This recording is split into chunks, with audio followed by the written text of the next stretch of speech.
scientists who question evolution are being censored out, are being blackballed out of the scientific community, and being told that the rest of the world cannot listen to them. Yeah. I mean, the evidence is actually rather substantial. It's not just fossils, you know. I mean, it's DNA. Presumably, you're not concerned about DNA. You accept the existence of DNA, do you? I think DNA helps to prove that each person is an individual, created as distinct from one another. If you look at the DNA of all animals and all plants, what you find is a beautifully arranged hierarchy. You find that our DNA is close to chimpanzees, slightly more distant from monkeys, slightly more distant still from rats, slightly more distant still from lizards.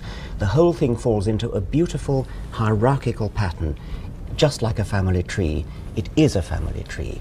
How would you explain that? And where is the evidence? Well, the evidence is in the DNA. Excuse me. Where is the evidence of evolution from one species to another species, the macroevolution? Well, it's in the DNA.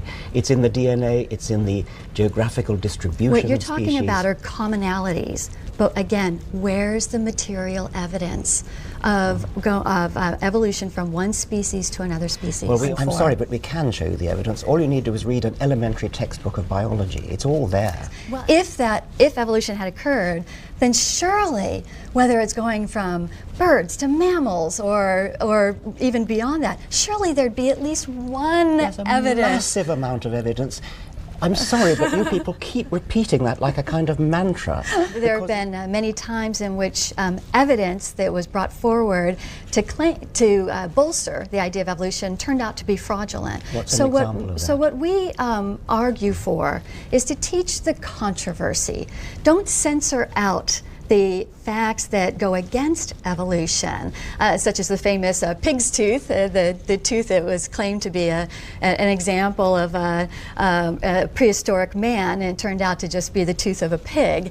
There are numerous examples like that. So teach the controversy rather than try and censor out the information that shows that evolution is questionable. Seriously, there isn't a controversy.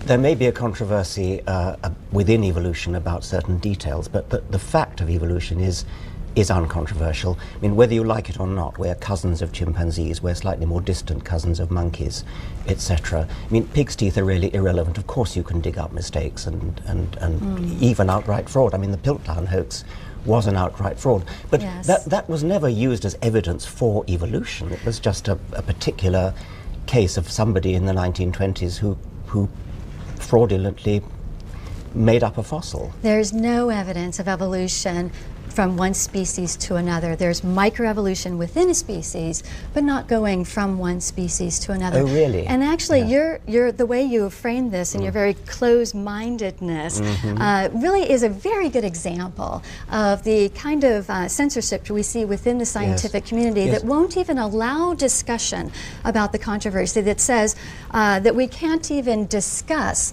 any evidence that might show that evolution is questionable. Where did you study science?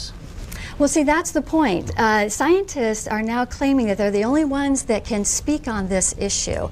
And yet when people who look at the evidence go to the Smithsonian Museum on Natural History, and when we look for where's the evidence to show evolution from one species to another, all we find are drawings, illustrations. There aren't the actual material evidence showing it. So did you find that satisfying, that conversation with her? Of course not, no.